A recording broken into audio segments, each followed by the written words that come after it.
बरोबर सेना नायक सेना प्रमुख सरदार बाजीराव देशपांडे यांचे थोरले बंधू फुलाजी देशपांडे, रायजी बांदल, शंभूसिंग जाधव आणि बांदल सेनेच्या 300 धारकऱ्यांच्या पैकी तब्बल 246 मावळे या घोडखिंडीत धारातीर्थी पडलेत. आणि या 246 मावळ्यांच्या रक्ताने ही खिंड पावन झाली आहे.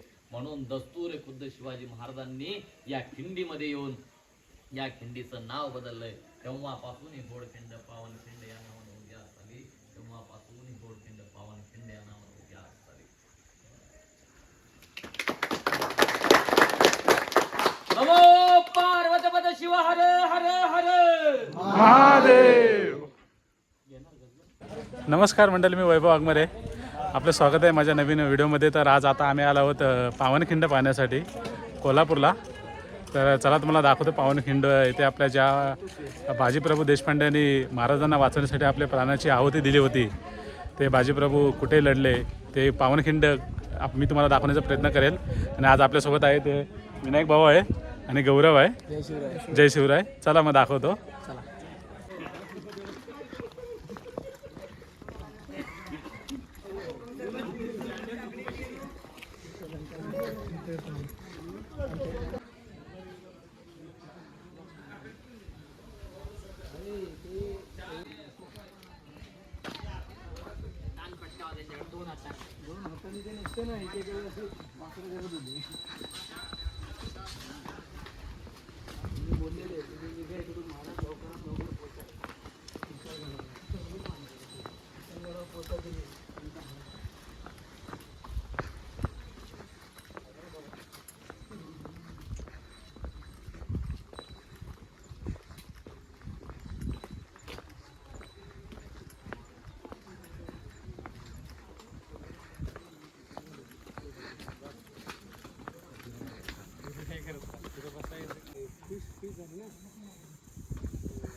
हे बघा मित्रांनो, इकडे खाली हा रस्ता जातो जिथून आपण गाडी पार्क केली त्याच्या इथून खाली इकडे खिंड आहे ती जिथे लढाई झाली होती.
हे बघा मित्रांनो, इथे आता येते पण चप्पल इथं काढून आतमध्ये जावं लागेल खाली आपल्याला पावनखिंडमध्ये.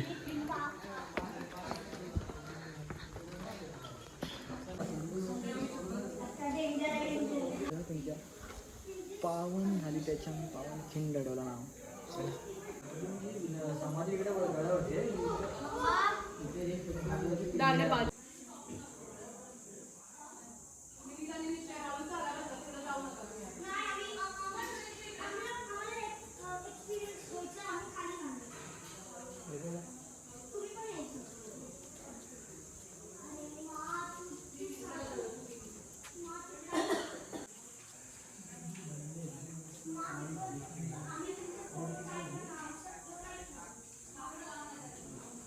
हे बघा इथे समाधी आहे बाजीप्रभू देशपांड्यांची, वीररत्न. बाजीप्रभू देशपांडे.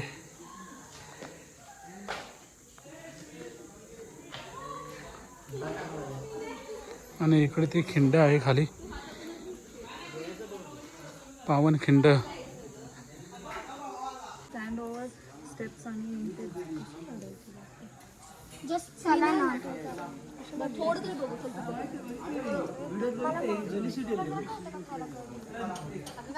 हे बघा मित्रांनो, खाली उतरण्यासाठी सीडी आहे इथे लावलेली.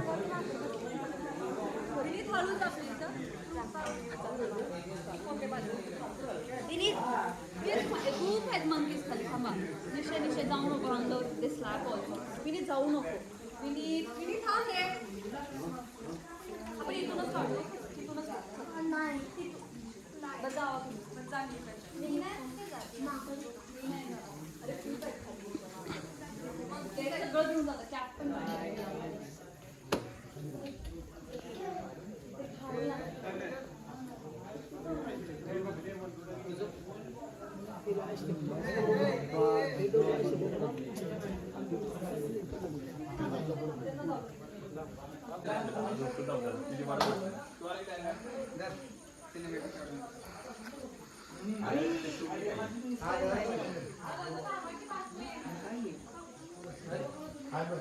पण तब्बल 3 प्रहर उलटून गेलं तरी सुद्धा सुरूच आहे. तिकडे विशाळगडच्या पायथ्याला सुद्धा सूर्याराव सूर्यवरती महाराज 300 धारकरी घेऊन तुटून पडलेले आहेत. तिथं सगळं भयंकर रणगंधन वाजलं. सह्याद्रीनं नेसलेला हिरवा शालू अख्खा रक्तरंजित झाला आणि विशाळगडच्या पायथ्याचा सगळा भयंकर नरसंहार विशाळगडचे आपले किल्लेदार झुंजारराव पवारांनी वरून पाहिला. किल्लेदार झुंजारराव पवारांनी खाली कुमक पाठवली. सैन्य खाली पाठवण्यात आलं. सूर्याराव सूर्याची कोंडी फोडण्यात आली. जसवंतराव पालनकरांचा पाडाव झाला आणि किल्लेदार झुंजारराव पवारांना महाराजांनी फरमान सोडलं, किल्लेदार मुंडा दरवाजावरती जवान माझ्या बाजीला पहिली 3 तोफांची सलामती कळवा. आम्ही सुखरूप पावते झालो. बाजी प्रभूंना कळू द्या. बांदल सेना इशारतीची वाट पाहते. लगभग 3 तोफांची सलामत व्हावी. फरमान सुटलं. फरमान मान्यही झालं. किल्लेदार झुंजारराव पवार विशाळगडच्या पायथ्यावरून मुंडा दरवाजाकडे रवाना झाले. या घोडखिंडीतलं रणकंदन 4था प्रहर म्हणजे तब्बल 12 तास उलटून गेले तरी सुद्धा सुरूच आहे. हा बाजी आपल्याला खिंड ओलांडू देत नाही, किंबहुना देणार सुद्धा नाही. सिद्धीनं हेरलं, दगा करण्याचं ठरलं. दगा झाला. रणसंग्राम नीती मोडीत काढण्यात आली. रणसंग्राम नीती मोडीत काढली आणि नेमबाजाला इशारत सिद्धीनं केली. नेमबाजाला इशारत झाली. इशारत होताच नेमबाजाने इंग्रजाने दिलेली ठासलीची बंदूक ठासली गेली. नेमबाजानं सावध हेरलं. घोडा पडला. धडकन बार झाला आणि त्या खरंग्यांच्या बंदुकीनं थेट बाजीप्रभूंच्या छाताडाचा वेध घेतला. बाजीप्रभूंच्या हातातला एक दानपट्टा गळून पडला, पण बाजी कधीच माग नाही हटला. बाजी आपल्या बांदल सेनेला अखंड चेतावतच राहिला. अरे राजा अजून गडावर पोहोचला नाही तरी जोपर्यंत तोपेची सलामती या कानावर येत नाही तोपर्यंत एक काही शत्रूला खिंड ओलांडू देता कामा नये. हर हर महादेवची गर्जना झाली आणि मराठमाळा कृष्णाला लढायला लागला. आणि एवढ्यात किल्ले तोपेला झुंजारराव पवार किल्लेदारांनी बत्ती दिली. किल्ले तोफेची बत्ती सरसरली. आसमंतात एकच कडकडाट झाला. तोफेचा पहिला आवाज खिंडीत कानावरती आला. इशारत झाली. इशारतीचा पहिला आवाज खिंडीत कानावरती आला. बाजीप्रभू आडवा झाला. बाजी कोसळला. दुसराही दानपट्टा हातातून सोडला आणि बाजी गरजला, अहो साहेब तुम्हाला दिलेलं वचन आज आम्ही पूर्ण केलं. अहो साहेब तुमच्या शोभा बाळाला विशाळगडी सुखरूप पोचत केलं. अगदी केसालाही धक्का नाही लागू दिला. अहो साहेब. दुसरा आवाज कानावर त्याला बाजी पुटपुटला, राज या बांदलबाजीच्या छातीचा सोनं झालं जी. तिसरा आणि अखेरचा आवाज कानावर त्याला बाजी पुटपुटला. तोही त्या दिवशीच्या सूर्यास्ताबरोबर अखेरचाच. राज या बांदलबाजीच्या छातीचा बाण त्या घोडकिंडीला एवढा कडक पडला की 10,000 गनिमांना या छातीचा बाण फोडता नाही आला. राज याच प्रतिपदेच्या सूर्यास्ताबरोबर आमची प्राणज्योत अस्ताला घेऊन जातो. झालीच असेल कधी एखादी चुकबुल स्वराज्यात तर थोरला भाऊ म्हणून मोठ्या मनाची माफी द्यावी. राज अहो साहेबांना अखेरचा निरोप देतो. राजगडी अखेरची सलामी देतो. माझ्या स्वराज्याचा भगवा असाच न्यासवंत्या अखंड लहरावा हीच अखेरची इच्छा व्यक्त करतो. आणि याच प्रतिपदेच्या सूर्यास्ताबरोबर सेनानायक सेना प्रमुख सरदार बाजीराव देशपांडे यांचे थोरले बंधू फुलाजी देशपांडे, रायजी बांदल, शंभूसिंग जाधव आणि बांदल सेनेच्या 300 धारकऱ्यांच्या पैकी तब्बल 246 मावळे या घोडखिंडीत धारतीर्थी पडलेत. आणि या 246 मावळ्यांच्या रक्ताने ही खिंड पावन झाली आहे. म्हणून दस्तूर खुद्द शिवाजी महाराजांनी या खिंडीमध्ये येऊन या खिंडीचं नाव बदललंय. तेव्हापासून ही घोडखिंड पावन खिंड या नावाने उद्यास आली. तेव्हापासून ही घोडखिंड पावन खिंड या नावाने उद्यास आली. नमो पार्वतीपद शिव हर हर हर महादेव. तिथं तिथं राग असू दे. आस्ते कदम आस्ते कदम आस्ते कदम महाराज गणपती गजापती भूपती प्रजापती सुवर्णरत्न श्रीपती अष्टप्रधान वेष्टित न्यायालंकार मंडित शस्त्रास्त्र शास्त्र पारंगत राजनीती धुरंधर प्रौढ प्रताप पुरंदर क्षत्रिय गुलावतांस सिंहासनाधीश्वर छत्रपती शिवाजी महाराज की जय छत्रपती शिवाजी महाराज की जय नमो पार्वती पते हर हर हर महादेव.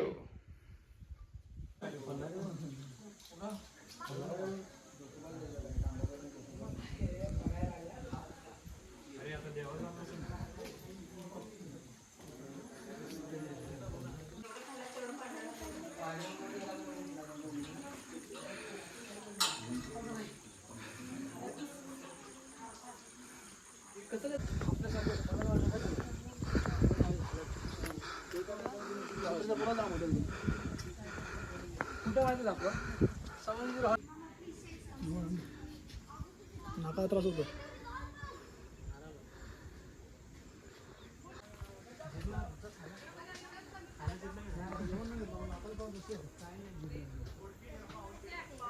मित्रांनो आता पावनखिंड बघून आमचं झालं. आता आम्ही इकडे बसलो नाश्ता करायला.